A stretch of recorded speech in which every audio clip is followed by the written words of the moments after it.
Es un hermano, es un amigo, es un colaborador en el ministerio, es muy importante para nuestra familia y es un gozo tenerle aquí. Y vamos a orar por él. Señor, queremos bendecirte y darte gracias por tener a Carlos entre nosotros en esta mañana. Ayúdanos, Señor, a tener un corazón dispuesto, una mente abierta a aquello que tú le has comunicado y que quiere compartirlo entre nosotros. Ayúdanos a entender un poco también la ardua tarea de la obra allí en Turquía, en las diferentes iglesias.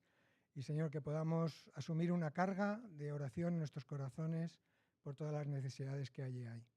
Y, Señor, bendícele con tu palabra, úngele, Santo Espíritu, utilízale entre nosotros. En el nombre de Jesús. Amén. Él me ha pedido que leamos primero el texto, bueno, el capítulo que va a compartir, y lo leeremos entre Andrés y un servidor. Dice así: en el pueblo judío hubo falsos profetas y también entre vosotros habrá falsos maestros que encubiertamente introducirán herejías destructivas, al extremo de negar al mismo Señor que los rescató. Esto les traerá una pronta destrucción. Muchos los seguirán en sus prácticas vergonzosas y por causa de ellos se difamará el camino a la verdad. Llevados por la avaricia, estos maestros os explotarán a vosotros con palabras engañosas. Desde hace mucho tiempo su condenación está preparada y su destrucción los acecha. Dios no perdonó a los ángeles cuando pecaron, sino que los arrojó al abismo metiéndolos en tenebrosas cavernas y reservándolos para el juicio. Tampoco perdonó al mundo antiguo cuando mandó un diluvio sobre los impíos, aunque protegió a 8 personas, incluyendo a Noé, predicador de la justicia. Además, condenó a las ciudades de Sodoma y Gomorra y las redujo a cenizas, poniéndolas como escarmiento para los impíos. Por otra parte, libró al justo Lot, que se hallaba abrumado por la vida desenfrenada de esos perversos, pues este justo, que convivía con ellos y amaba el bien, día tras día sentía que se le despedazaba el alma por las obras inicuas que veía y oía. Todo esto demuestra que el Señor sabe librar de la prueba a los que viven como Dios quiere y reservar a los impíos para castigarlos el día del juicio. Esto les espera sobre todo a los que siguen los corrompidos deseos de la naturaleza humana y desperdician la autoridad del Señor. Atrevidos y arrogantes que son, no tienen reparo en insultar a los seres celestiales, mientras que los ángeles, a pesar de superarlos en fuerza y en poder, no pronuncian contra tales seres ninguna acusación insultante en la presencia del Señor. Estamos en 2 de Pedro, capítulo 2, versículo 12.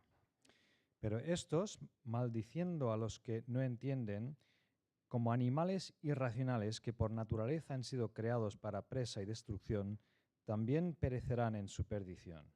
Recibirán injusticia como pago de la injusticia, porque consideran delicia el gozar en pleno día de placeres sensuales.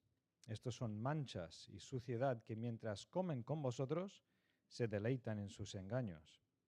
Tienen los ojos llenos de adulterio, son insaciables para el pecado, seducen a las almas inconstantes, tienen el corazón ejercitado para la avaricia y son hijos de maldición. Abandonando el camino recto, se extraviaron al seguir el camino de Balaam, hijo de Beor, quien amó el pago de la injusticia y fue reprendido por su iniquidad. Una muda bestia de carga, hablando con voz de hombre, frenó la locura del profeta. Son fuentes sin agua, nubes arrastradas por la tempestad, y para ellos se ha guardado la profunda oscuridad de las tinieblas, porque hablando arrogantes palabras de vanidad, seducen con las pasiones sensuales de la carne a los que a duras penas se habían escapado de los que viven en el error. Les prometen libertad, cuando ellos mismos son esclavos de la corrupción, puesto que cada cual es hecho esclavo de lo que le ha vencido. Porque si los que se han escapado de las contaminaciones del mundo por el conocimiento de nuestro Señor y Salvador Jesucristo se enredan de nuevo en ellas y son vencidos, su último estado les viene a ser peor que el primero. Mejor les habría sido no haber conocido el camino de justicia que después de conocerlo volver atrás del santo mandamiento que les fue dado, A ellos les ha ocurrido lo del acertado proverbio: el perro se volvió a su propio vómito y la puerca lavada a revolcarse en el cieno. Ama İsrail halk arasında sahte peygamberler vardı. Tıpkı sizin de aranızda yanlış öğreti yayanlar olacağı gibi. Bunlar kendilerini satın alan efendiyi bile yatsıyarak gizlice aranıza yıkıcı öğretiler sokacaklar. Böyleleri kendi başlarına ani bir yıkım getirecek. Para que lo recordéis mejor. Bueno, sí, vamos a pasar al tema de hoy, que facilito, ¿no? Me lo habéis dado ahí para hacerme sudar. No hacía falta porque la temperatura ya acompaña, pero solo una puntualización. Yo recibí el llamamiento para ir a Turquía en el Logos, en el año 82.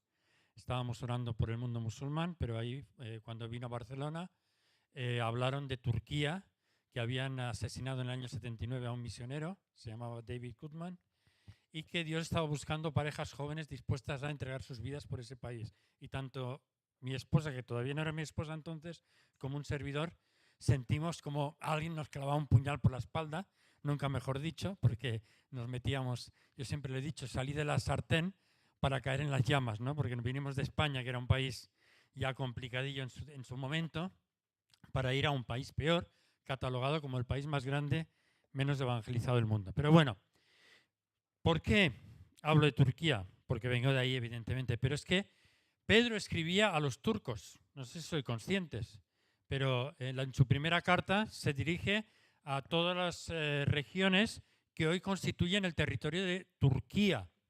Así que, y los llama peregrinos. En su primera carta se dirige a los judíos que estaban en la dispersión, probablemente, y que ya estaban acostumbrados a vivir una vida peregrina, ¿no? Sabemos que ese es un concepto muy ligado a nuestra experiencia de fe. No tenemos una patria fija, estamos siempre de paso, y por eso, por ejemplo, Israel tenía la festividad de los tabernáculos para recordar que ellos también estuvieron de paso en este mundo, sobre todo cuando salieron de Egipto yendo hacia la tierra prometida. En la segunda carta, Pedro esta vez especifica a los que escribe a los que han recibido una fe igualmente preciosa que la nuestra. ¿Quiénes son esos nuestros? Los judíos. O sea, está escribiendo esta vez a gentiles y usa una expresión, porque a veces se cuestiona si segunda de Pedro era de Pedro o no era de Pedro. Estos son otros temas, ¿no? El lenguaje de una y otra es muy distinto, porque uno parece que lo escribió con un amanuense, el otro lo escribió él, y es como más burdo, más vasto. Pero es muy interesante que diga esto, una fe preciosa como la nuestra, porque en Hechos, cuando está en casa de Cornelio, bueno, cuando explica la experiencia con Cornelio, dice, y ellos recibieron igual que nosotros, siempre hay esta referencia, ¿no? Fíjate, los gentiles han participado de nuestra experiencia, recibieron igual que nosotros, cayó sobre ellos el Espíritu Santo. Ahora, estos gentiles, para que os hagáis una idea, porque claro, nosotros hemos crecido en una cultura cristiana, y aunque como evangélicos siempre hemos sido una cosa rara en nuestro país, en cuanto a la mayoría, pues no deja de ser un poco el cultivo cultural al que estamos acostumbrados. Pero esos paganos que ya no eran paganos, pero que tampoco eran judíos y que se habían hecho cristianos cuando ser cristiano no se sabía muy bien lo que era. Recuerdo un predicador que vino del Líbano a compartir con nosotros y hablaba, por ejemplo, de los creyentes de los evangélicos palestinos, ¿no? Que aquí os lo pongo. Los judíos lo veían, pues eso, como palestinos, o sea, como enemigos. Los palestinos musulmanes, a ellos los veían como traidores. Y los cristianos tradicionales los veían como infiltrados, de los que no te puedes fiar. Pues un poco era así como se sentían seguramente los cristianos en el primer momento. Así que os quiero hablar un poco de los turcos. Bueno, aquí tenéis, si podemos apagar esto para que se vea mejor, tenéis a nuestra familia. Nosotros fuimos en el año 85, luego vinieron Ángel y Isa y Evelyn, y ahí fueron ahí que nacieron las otras. Ninguna nació allí, vale. Pues no nació ninguna allí, pero vino toda la familia ahí, estuvimos 3 o 4 años juntos. empezando en la época más difícil, pero bueno, nosotros nos fuimos que Mark, a ver si esto funciona, esto de aquí, este de aquí, que está en la sombra, tenía 10 meses, ha crecido un poquito, ha llovido bastante desde entonces, ahora tiene 38 años y está casado con Annelies y tienen 3 hijos, aunque esta foto ya tiene 3 años, y están pastoreando en nuestra iglesia principal en Estambul. Y aquí tenemos a Tamer, que ya tiene nombre turco, nació ahí en el 87 y él es médico, está casado con Mónica, ella es de origen salvadoreño, no tienen hijos, y también Lidia, que está ahora en Suiza. Y Tamer y Mónica también están sirviendo en otra iglesia del país. Así que mucho ha llovido debajo del puente entre todo este tiempo, y aquí podéis tener una visión de las iglesias que hemos estado plantando en todos estos años. Es en el cuadrante noroeste de Turquía. Turquía es 1,5 veces el territorio de España y es casi el doble de población. Entonces este es un cuadrante que es como casi 2/3 de España. Y desde Ankara hasta la costa del Egeo pues es unos 600 kilómetros. Y bueno, empezamos en Beşiktaş, luego pasamos a otros barrios, etcétera, etcétera, y hemos ido llenando de pequeñas comunidades esta parte del país, según el Señor nos ha ido guiando. Aquí tenéis algunas imágenes de las iglesias con los creyentes turcos, diferentes ciudades, en Estambul las de arriba, luego en Kocaeli, que es una provincia contigua a Estambul, Eskişehir, que está entre Estambul y Ankara, Izmir, que es Esmirna, y Kütahya, que es de donde vienen todas las porcelanas turcas, muy bonitas, azulejos.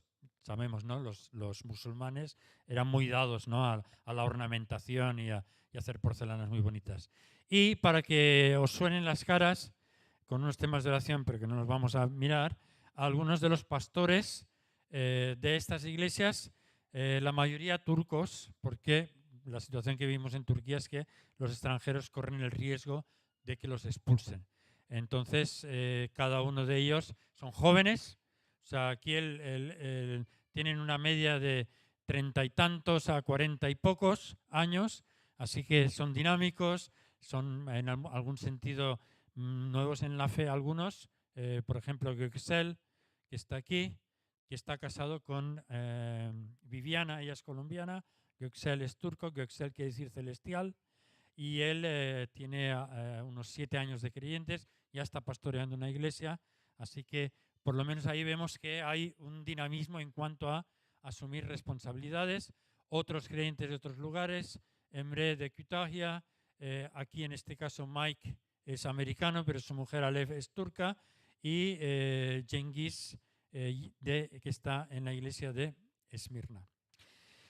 Lo que vivimos en Turquía fue algo que no habíamos ni siquiera imaginado cuando dejamos España, pero uno de los, vamos a decir, hitos fue conseguir comprar un edificio, transformarlo en una capilla y que las autoridades del país lo reconocieran como templo. La primera y de momento única iglesia evangélica que ha sido reconocida oficialmente por las autoridades en 100 años. Y como sabéis turco, pues aquí tenéis el titular, ¿no? Que dice Türk. ¿Alguien sabe lo que quiere decir Türk? ¿Veis cómo sabéis? Kilise, ¿a qué suena? Y açıldı, ahí nos perdemos, ¿no? Açıldı, se ha inaugurado, se ha abierto, se ha iniciado la iglesia turca. A raíz de esto, bueno, esto salió también en La Vanguardia en el año 2006, un pastor evangélico catalán rige el primer templo de culto cristiano legalizado en Turquía en 83 años, entonces hacía 83. Este año se cumple el centenario de la formación de la República y esto salió en todas las noticias y fue una gran oportunidad. Nos ha abierto puertas luego para estar en canales nacionales de televisión en el país. Yo he estado como unos 10 años asistiendo casi una vez al mes a algún tipo de programa, a algún canal para dar testimonio en debate. Por ejemplo, aquí estábamos debatiendo con el decano de la Facultad de Teología Islámica de Estambul, Faruk Bey, sobre el Evangelio de Bernabé. ¿Lo conocéis? El Evangelio de Bernabé es un evangelio que aparece en el siglo XVII en la librería, en la Biblioteca del Vaticano, escrito uno en español, otro en latín, se supone que es traducción, donde Jesús dice, después de mí vendrá un profeta cuyo nombre es Mahoma. Entonces, claro, a los musulmanes les gusta este evangelio, evidente que, ¿por qué no? Bueno, pero es que ellos dicen, fíjate, ahí estaban hablando, para que tomarle un poco el pulso al asunto, ¿no? Estábamos con un sociólogo, estábamos con un historiador, estábamos con un periodista y estaba el Farouk Bey. Entonces, ellos dicen que Jesús también anunció la venida de Mahoma en el Nuevo Testamento. Porque en Juan dice, aún tengo muchas cosas que deciros, pero aún no las podéis sobrellevar. Cuando venga Mahoma, porque en el original dice Mahoma, ¿lo sabíais? Él os guiará a toda la verdad. Porque ¿cuál es el original en griego? ¿Alguien lo sabe? Es Paracletos. ¿Y sabéis qué significa Paracletos? Significa el alabado. ¿Y sabéis qué significa Mahoma? El alabado. Ah, amigo. Entonces, ellos dicen, ¿ves? Jesús estaba diciendo, cuando yo me vaya, vendrá uno que os guiará toda la verdad, que se llama el alabado. Esto no lo sabíais, ¿eh? Pues entonces, yo le estaba diciendo, perdone, muy bonito esto que dicen, pero Paracletos, que es la palabra, no significa el alabado. El alabado en griego es perícletos, que se parece, ¿no? Es como la gimnasia y la magnesia, pero no es lo mismo. Entonces, perícletos es el alabado, pero paracletos significa el ayudador, el consolador, el que viene a tu lado, el abogado. ¿Sabéis qué dijo el Farouk Bey? Y además Jesús está hablando de sí mismo porque dice, está con vosotros ahora y estará en vosotros. ¿Y sabéis qué dijo el Farouk Bey, el decano de la facultad? Dijo, el señor Madrigal tiene razón. Porque en Primera de Juan, capítulo 2 y versículo 1 dice, ¿qué dice? Hijitos míos, os escribo estas cosas para que no pequéis. Pero si pecareis, Paracletos tenéis para con el Padre a Jesucristo el justo. O sea, imaginaros, sabe la Biblia mejor que nosotros. Entonces, no es moco de pavo esto de llegar a estos países y pensar, pobrecitos, están todos, no saben nada, tenemos que ayudarles porque están en la oscuridad. Ellos en realidad están muy preparados para rebatir muchas de las cosas que creemos. También nos dio oportunidad tener la Iglesia reconocida oficialmente en este año de 2015 de tener una celebración de Navidad en la plaza principal del distrito donde estamos. Claro, Estambul tiene 20 millones de habitantes. Tiene más habitantes que toda Bulgaria junta, que toda Rumanía junta, que toda Grecia junta. Entonces es como un país.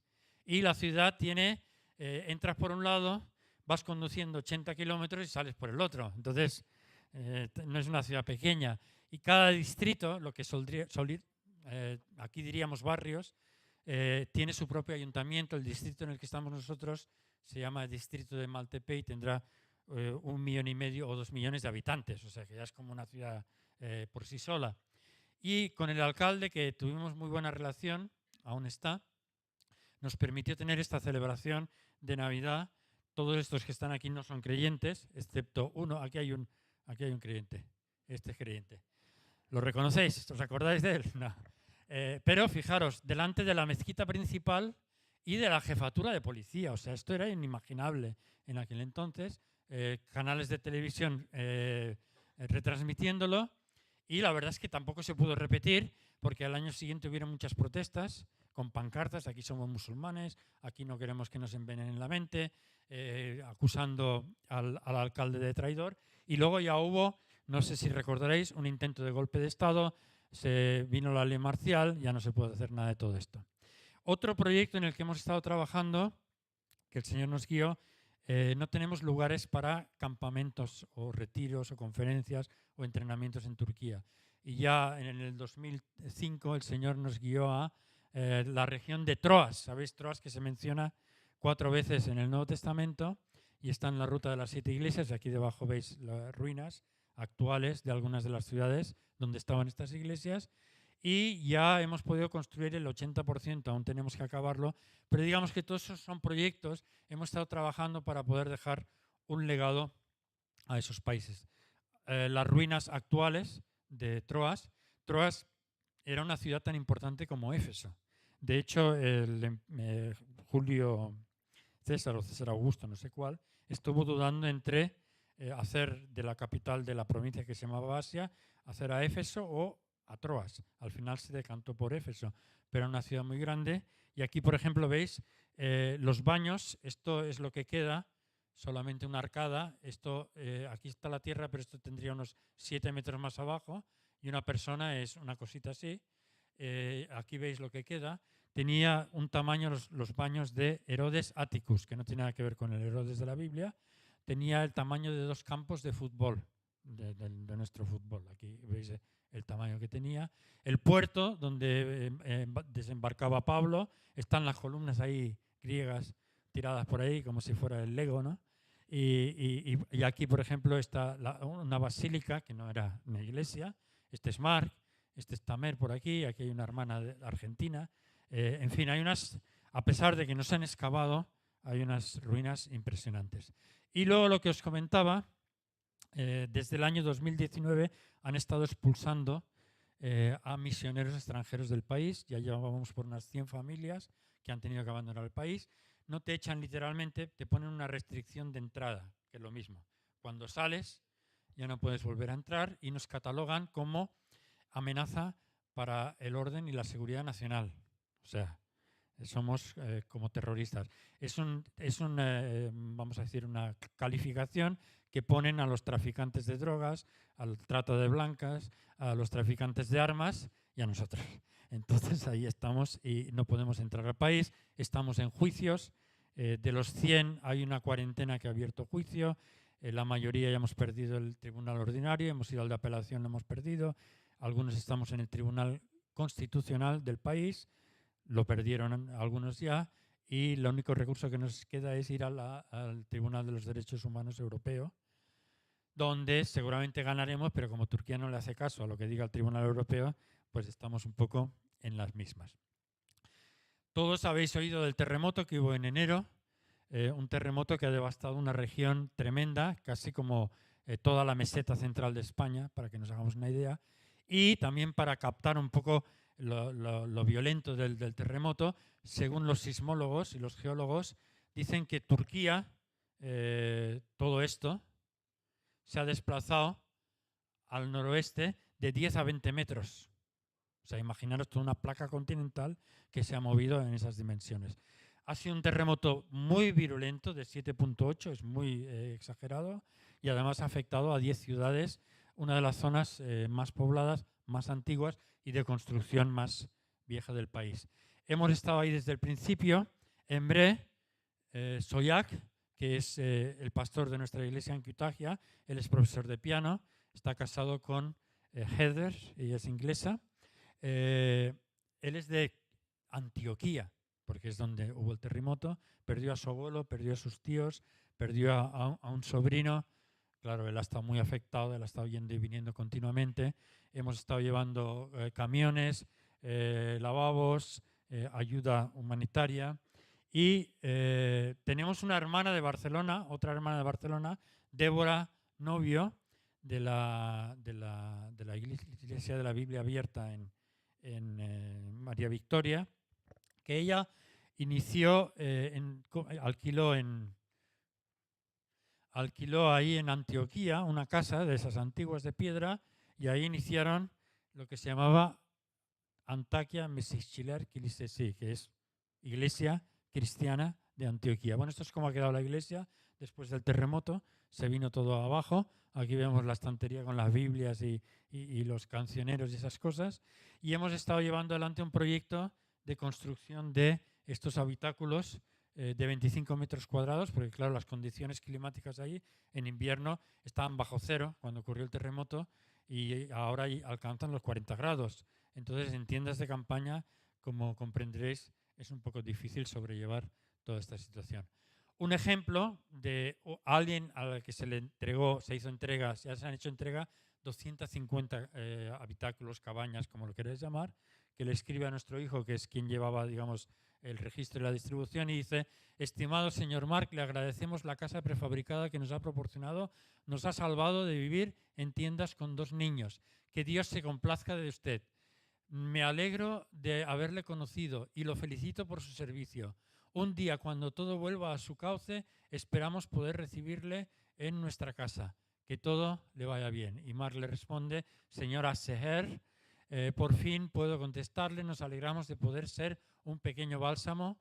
Lo más importante es que sepa que el Señor la ama y no la ha olvidado. Y ella le responde: estamos agradecidos a ti y a ese Dios que ha puesto ese amor en vuestro corazón. Así que hay muchas personas a las que se les ha dado testimonio de esta manera, 2 cuentas que se siguen utilizando, tanto de la Coordinadora de Asambleas de Hermanos como de la Alianza Evangélica Española, para ayudar si alguno tiene interés. Bueno, yo sigo predicando por Zoom. Si algo nos enseñó la pandemia, ¿no?, es que con el Zoom estamos en todas partes. Y Rosamari, mi esposa, va yendo y viniendo cada 3 meses para visitar a la familia y también a los hermanos ahí. Y ahora también estoy participando en lo que se llama la Plataforma Española de Misiones, que está auspiciada por la Alianza Evangélica, y vamos organizando eventos. Tuvimos uno en abril en Valencia, ahora estamos organizando uno en Bilbao, donde reunimos a todas las iglesias, digamos, todas las asociaciones cristianas, organizaciones, para compartir experiencias y edificarnos en cuanto al tema de la misión, para que salgan misioneros como aquí el hermano, ¿cómo se llamaba? Jairo, eso. Como el hermano Jairo, que puedan salir a la obra misionera. Tengo 18 libros escritos en turco, no os los recomiendo porque no entenderéis nada, pero hay 4 o 5 que están en español. Uno en inglés, bueno, hay varios en inglés. Entonces, simplemente entrando en Amazon, si os interesa, amazon.com, ponéis ahí en la ventana de búsqueda Carlos Madrigal Mir y os aparecen. Bien, no sé cómo vamos de tiempo. ¿Hasta cuándo tengo tiempo? Uy, me quedan 10 minutos. ¿Cuánto me queda? 10 minutos. Vale. El tema se las trae, viviendo en esperanza y libertad, pero no en libertinaje. Vamos a ver lo del libertinaje. Voy a intentar a ser preciso, ir al grano. Claro, cuando hablamos de libertinaje, ¿quiénes son los libertinos? Los no creyentes. Y ya está. Nos lavamos las manos y así nosotros somos los buenos de la película. El pasaje habla al principio de falsos maestros y de falsos profetas. Entonces, ¿en qué consistía su falsa enseñanza? Los seducían al libertinaje. ¿Pero qué es el libertinaje? A veces podemos tener ideas muy concretas y no somos conscientes de que esto nos puede salpicar a nosotros también. Y quiero hablar un poco de eso. ¿Por qué? Porque las falsas doctrinas, cuando hablamos de la falsa doctrina en el movimiento evangélico, lo hemos convertido en que hay algunas verdades bíblicas que conocemos erróneamente. Cuando se habla de doctrina en la Biblia, no se habla de conocimiento bíblico. Doctrina es una forma de poner en práctica la vida de fe. Eso es lo que quiere decir doctrina. Como en jurisprudencia, ¿no? La doctrina Poirot, no sé si os suena, ¿no? Ahí en cuanto al proceso a ETA y todo eso. La doctrina Poirot quiere decir que un juez toma una decisión de aplicar una ley de cierta manera y eso crea jurisprudencia, ¿no? Pues la doctrina es eso. Entonces, la doctrina o la herejía no es tanto una falsa doctrina como es una falsa doctrina. Pero fijaros que en un lugar aquí he subrayado falsa y en la otra doctrina. ¿Por qué? Porque generalmente decimos, es que este no conoce bien esa enseñanza bíblica y está en un error. No, lo que la Biblia nos quiere decir es que no estamos viviendo correctamente algo que es la vida que Dios nos ha dado. Por lo tanto, más que una forma de ver la verdad, es una forma de vivir la verdad. Con lo cual, fijaros lo que digo abajo, puede haber herejes con sana doctrina. Eso generalmente en nuestra comprensión no casaría, ¿no? Porque si es hereje no puede tener sana doctrina. Pues hay muchos cristianos con lo que solemos llamar sana doctrina que pueden ser herejes porque no viven alineados con el Señor. Viven vidas paralelas, viven un poco despistados, y eso es de lo que él habla, y puede haber piadosos con doctrina malsana. O sea, que no entienden tan bien como entiendes tú la Biblia, porque tú la entiendes perfectamente, y nadie la entiende tan bien como tú, pero es más piadoso que tú. Entonces, lo que el pasaje nos evoca es una forma de vivir. Y por eso habla de avaricia. Y claro, no, vemos avaricia, ese señor de la barba, ¿no? Así en plan, no sé, taimado, ladino y tal, contando sus dineros. Pero la avaricia es una vida centrada en nuestra comodidad, que hoy en día no es algo tan extraño a lo que encontramos alrededor, ¿no? Centrada en la comodidad, en el bienestar. Hay conceptos que nos han sido bordados a hilo y fuego en nuestro interior que de alguna manera limitan nuestra comprensión de la espiritualidad. Por ejemplo, ¿os suena eso del Estado de Derecho y de bienestar? Continuamente los políticos hablan de eso. ¿De dónde sale eso del Estado de Derecho y de bienestar? Eso se lo inventó Roosevelt después de la Gran Depresión en el año 29, y entonces todo está enfocado en tener bienestar. Y muchos creyentes también vivimos enfocados en tener bienestar. Y bien que hacéis, está bien, no hay ningún problema con eso. Pero el problema es cuando eso se reduce, y más en cuanto a la vida del creyente, a el famoso dicho "vaello caliente y ríase a la gente". El creyente no puede vivir en esa filosofía. Entonces, los falsos maestros, más que decirles que Dios tenía cuernos o rabo o alguna barbaridad así, lo que hacían es decir, no, está muy bien, creéis en Dios y es verdad, pero Dios quiere que viváis de tal manera. Es lo que hizo, por ejemplo, Balaam, del que habla el pasaje. Balaam, cuando profetiza la palabra de Dios, o por lo menos lo que dice está en plena correspondencia. Dice, Dios no es hombre para que mienta, y yo no puedo maldecir a aquel que Dios ha bendecido. Balaam no dice ninguna barbaridad doctrinal en ese sentido que entendemos nosotros. Pero luego, ¿qué hace? Como no nos puede maldecir, como no nos puede engañar con su mensaje, instiga al pueblo para que se case con mujeres de otros pueblos. Y ahí ya lo que hace es desviarlos de la fidelidad al Señor. ¿Hay herejías entre los evangélicos? No hablo ya en el sentido de que si uno cree en el arrebatamiento y otro no, uno es calvinista y el otro es arminiano y todas esas cosas, no. Herejías que nos están desviando de la verdadera fidelidad, sencillez, vinculación, pasión por la vida genuina en el Señor. Yo creo que sí. Y os quiero hablar de una que yo identifico como, para que me entendáis, el mensaje de los ángeles en contraste con el mensaje del Espíritu Santo. ¿Y eso qué significa? Cuando leemos los Hechos de los Apóstoles, en los Hechos de los Apóstoles, Dios, para comunicar de forma inequívoca su voluntad, usa varios canales. Los más evidentes son ángeles. A veces envía ángeles y los ángeles hablan a su pueblo. Y a veces el Espíritu Santo habla. De repente pronuncia, articula palabras y habla.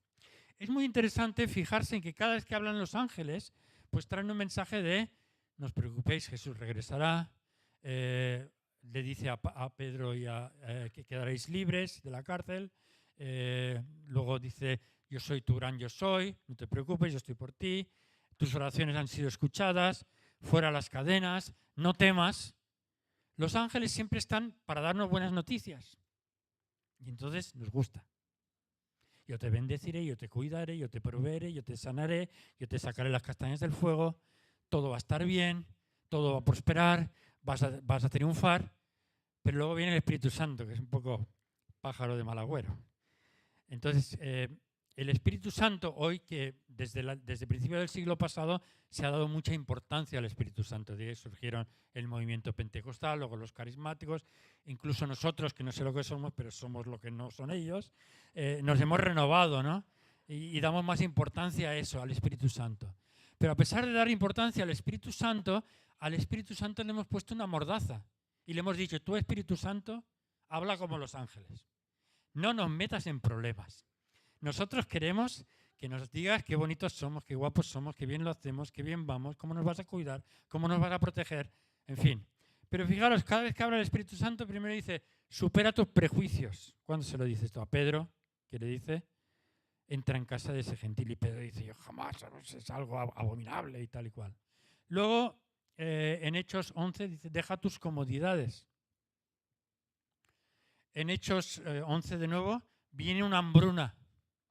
Vais a pasar hambre, no os voy a proveer, vais a pasar hambre. Luego dice, apartadme a Bernabé y a Saulo desde Antioquía y darle la patada, que se vayan no en el logos, sino en el que Dios te pille confesado, y vayan por esos mundos de Dios a enfrentar naufragios, persecuciones, latigazos, prisiones y mil y unas situaciones.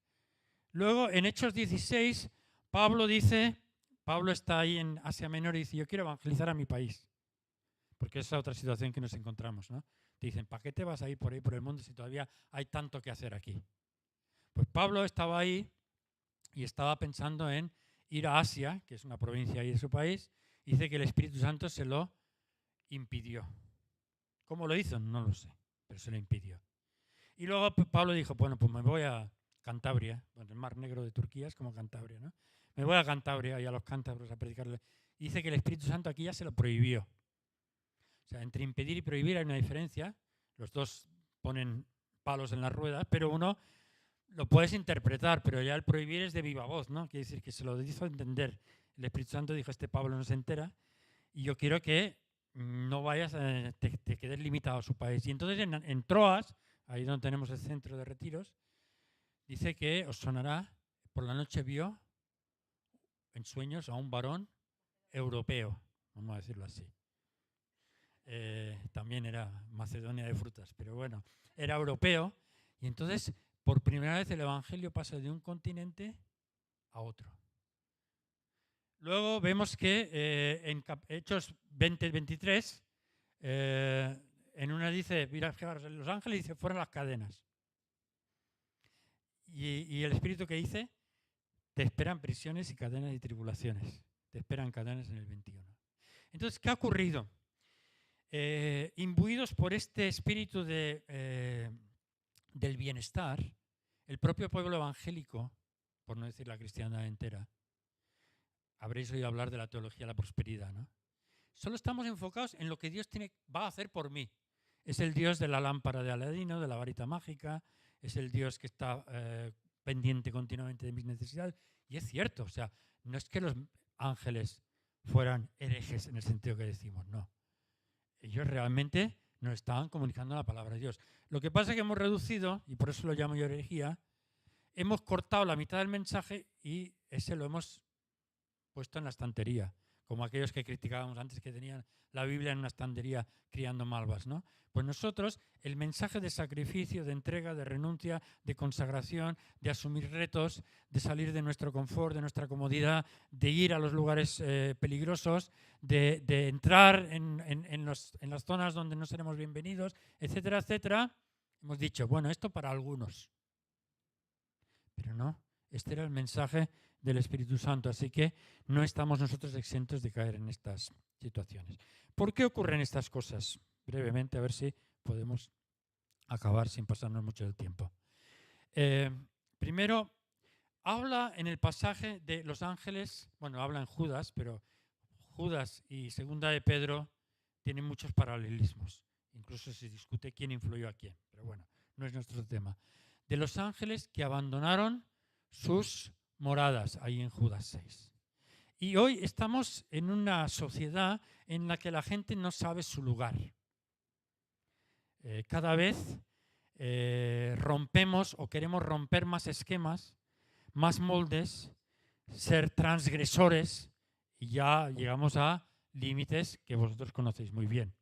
Yo por poner dos ejemplos que he visto, al lado de casa, detrás de casa tenemos la Llar d'Avis de la parroquia de Sant Cugat, donde va mi suegra ahí para esto, y cada X tiempo una escuela hace un mural, y en el mural de esta vez han puesto esto, que no se ve muy bien, per una educació que ens ensenyi a pensar i no a obeir.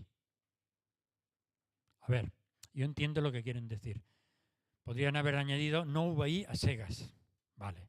Pero, ¿os dais cuenta? Cada vez se está incitando más precisamente al problema que originó todas las desgracias o desvíos o libertinajes de entonces y de la historia, que es la rebelión contra cualquier tipo de autoridad. Y luego el otro día que estaban mis nietos aquí, que estaban en el canal Disney, salió un anuncio, este anuncio, yo he captado ahí una instantánea del vídeo, destroza este diario. Es un juguete que es un diario y te enseña a destrozar el diario. Y ya el clímax es cuando la niña le escupe al diario, ¿no? Entonces, no sé qué están enseñando estos juguetes, pero la verdad que en vez de enseñar lo que antes se llamaba civismo, están enseñando destruir, romper, cortar con todo lo que tradicionalmente merecía algún respeto. Y ahí empieza el libertinaje. Entonces, la pregunta es, ¿qué tal funcionamos nosotros con el respeto? ¿Respeto a qué? A los unos a los otros, a Dios, a la palabra, a los principios de la vida cristiana. También quizá los psicólogos lo que deben decir es mejor que destroce el diario que no que destroce los muebles. Entonces el niño o la niña se debe desahogar y así tú salvas los muebles en casa, no lo sé. Pero yo era publicista, entonces yo me fijo mucho en estas cosas. Por ejemplo, antes en los anuncios siempre se ofrece lo que se llama un beneficio. Todo anuncio ofrece un beneficio. El beneficio era que, yo qué sé, la lavadora te ahorraba tiempo. O el lavaplatos, otro tanto de lo mismo. Ahora, ¿cuál es el beneficio? El beneficio es sé egoísta contigo mismo. Date un gusto. Que bien planteado no estaría mal el darse un gusto de vez en cuando, pero si os fijáis, el acento se pone en ¿qué? En hacer de nuestras vidas el centro de la existencia. Convierten la gracia en libertinaje porque precisamente haciendo un paralelismo con los ángeles, lo que os decía, ¿no? Pedro, Judas y el apócrifo de Enoc, que es un escrito apocalíptico del siglo I o II antes de Cristo, que Judas cita literalmente y que probablemente de alguna manera él acepta como una enseñanza válida, pero nos habla, una de las interpretaciones, hay muchas, de los ángeles que abandonaron su lugar y que, como en Sodoma y Gomorra, entraron en relaciones contrarias a su naturaleza. No sé si eso suena hoy. ¿Hoy hay alguien que entre en relaciones sexuales contrarias a su naturaleza? Porque si uno se siente otra cosa de lo que es, pues es esa cosa, ¿no? Incluso algunos que se sienten perros, ¿verdad? Hay algunos que dicen, no, yo soy un ser humano, pero en mi interior soy un perro. Entonces quiero vivir como un perro. Y digo, cuando te duele la barriga vas al veterinario, ¿no? Digo yo, porque no irá al CAP de salud, tendrá que ir al veterinario porque ese es un perro. Entonces, lo que nos está hablando ahí es que aquellos que no sabían mantener su lugar porque rechazan, digamos, que nadie les diga qué es lo que está bien y lo que está mal, eso es lo que nos va paulatinamente guiando a una disolución y con estos acaban seduciendo en deseos carnales, en sensualidad, etc. ¿Cuál es la solución? La solución es la libertad que nos ofrece la palabra. Y yo quiero enfatizar tres cosas muy básicas que a lo mejor no nos gustan mucho, pero que son realmente la clave. La primera es la libertad que trae el mandamiento. Fijaros cuando Pedro al final dice, mejor hubiera sido para ellos no haber conocido el camino de la justicia que, habiéndolo conocido, apartarse del santo mandamiento que les fue dado. Los mandamientos no son para coartar nuestra libertad, y la palabra habla de todo eso. El mandamiento es santo. Santo quiere decir que nos toma de un sitio y nos lleva a otro, nos aparta para algo que Dios quiere, y por lo tanto que nos transforma. El cumplir con los mandamientos en esperanza, en ilusión, en fe, es una obra de Dios para transformarnos y llevarnos a la libertad. La segunda es el respeto, precisamente porque todo de lo que nos habla Pedro en cuanto a esa libertinaje, en cuanto a esas desviaciones, en cuanto a esas falsas enseñanzas, se inicia por los propios ángeles que dicen que no tienen respeto de blasfemar contra las autoridades superiores. Y hoy en día, precisamente, es lo que se está fomentando. Como creyentes, ¿qué es lo que tenemos que recuperar por encima de todas las cosas? El respeto. Es muy importante el respeto a la palabra, el respeto los unos a los otros, el respeto a la voluntad de Dios, el respeto a la vida, el respeto al medio ambiente, el respeto al vecino, evidentemente. Pero en ese respeto encontramos la liberación y, por último, la sumisión. Someteos los unos a los otros como al Señor. ¿La sumisión nos coarta? ¿La sumisión nos esclaviza o la sumisión nos libera? Fijaros que dice, prometen libertad, pero son esclavos de aquello que los ha vencido. La libertad en sentidos absolutos, de poder hacer totalmente cualquier cosa que te pase por la mente, como tirarte por un precipicio y no morirte, no existe. Tírate por el precipicio y te aseguro, y no soy profeta, te aseguro que te mueres. Pero la libertad, nos dice la Biblia que en cuanto a la vida, no existe tampoco, porque o nos estamos entregando a una cosa o a la otra. Si te entregas al Señor obedeciendo, eres libre para la justicia, y si te entregas al pecado, al libertinaje, a la disensión, a lo que sea, eres esclavo de todo aquello. Y eso es lo que nos dice tanto Pedro como, por ejemplo, en Romanos 6:16. Sois esclavos de aquel a quien obedecéis, ya sea del pecado para muerte o de la obediencia para justicia. Por tanto, la liberación, la esperanza, la ilusión, la renovación, el refresco espiritual, el recuperar las fuerzas que nos ofrece la palabra es precisamente esa entrega renovada al Señor. Y entonces el Señor está ahí. Fijaros lo que dice acerca de Lot. No tenemos muy buena opinión de Lot. Por lo menos los predicadores, cuando hablan de Lot, no suelen hablar muy bien de él, ¿no? Porque era, digamos, la antítesis de Abraham. Abraham está dispuesto a darlo todo. Lot solamente busca, digamos, la comodidad. Y por eso en vez de escoger las peñas, escoge los llanos fértiles, ¿no? Etcétera. Pero Lot no era un mal tío. No era un mal creyente. Fijaros lo que dice de él. Lo pasó muy mal el pobre. Porque vivía en Sodoma y Gomorra, como vivimos muchos ahora.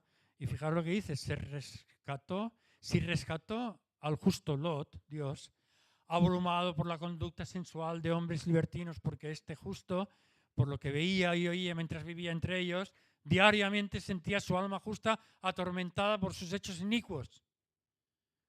El Señor entonces sabe rescatar de tentación a los piadosos. La palabra piedad. Eusebes, de nuestro nombre Eusebio, ¿no? Eusebio, Eusebella, es el temor sano. El buen temor, quiere decir. El tener un buen temor de Dios. Eso que tampoco hoy suena fatal cuando lo dices ahí fuera, ¿no? Pero el temor de Dios no es un temor de tenerle pánico. Es como el temor a las alturas. ¿Es que eres cobarde si temes tirarte del precipicio? No. ¿Es un temor que te oprime? No, es un temor que te salva la vida.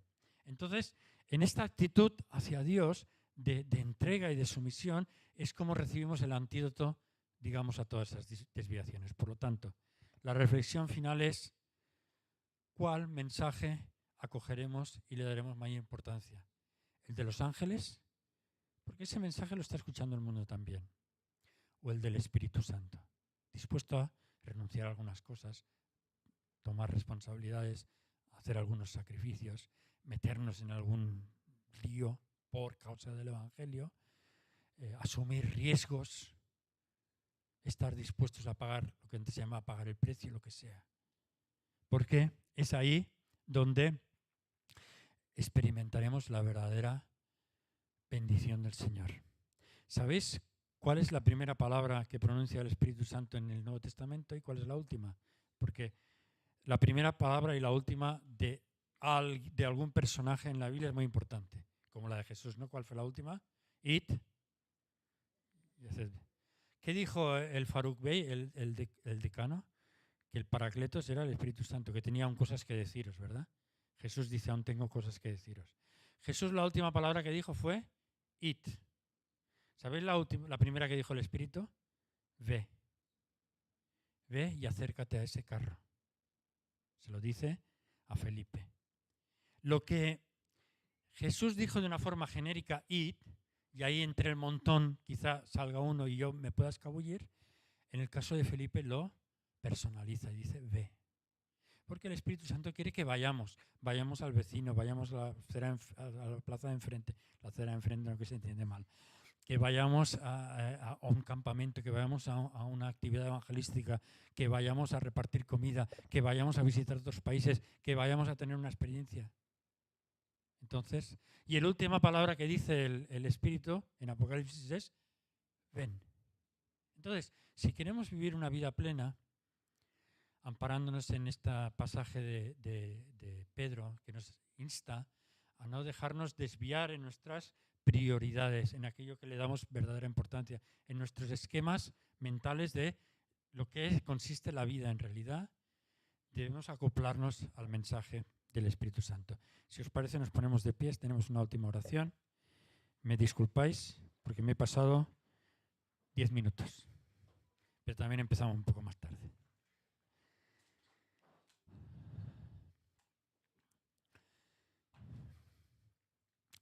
Señor, queremos darte gracias ante todo por la vida plena, sin restricciones. Nunca nos la vas a quitar, nos la vas a reclamar de regreso, nunca jamás, la vida que nos has dado.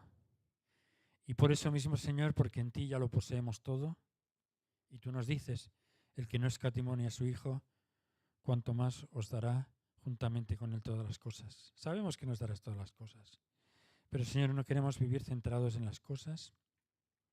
Son bienes tuyos, los agradecemos, los administramos con mayordomía, pero sobre todo queremos estar centrados en cómo podemos hacer de esta nuestra vida un instrumento de tu Espíritu Santo, del Espíritu de vida, de transformación en nosotros, a través de nosotros y en otros. Gracias, Señor, por la iglesia aquí, en el Camí de Canovelles. Recuerdo la última vez que estuve, 20 y tantos años, cómo ha crecido, el potencial que hay. Te pido por cada uno de mis hermanos y hermanas para que podamos acoplarnos a ese propósito, a esas buenas obras que tú has preparado de antemano para cada uno de nosotros. Si nos hemos desgastado, si nos hemos decepcionado, si nos hemos despistado, si no hayamos fuerza, pueden haber mil y unas situaciones. Sencillamente te pedimos, renuévanos, Señor Jesús. En Cristo te lo pedimos. Amén y amén.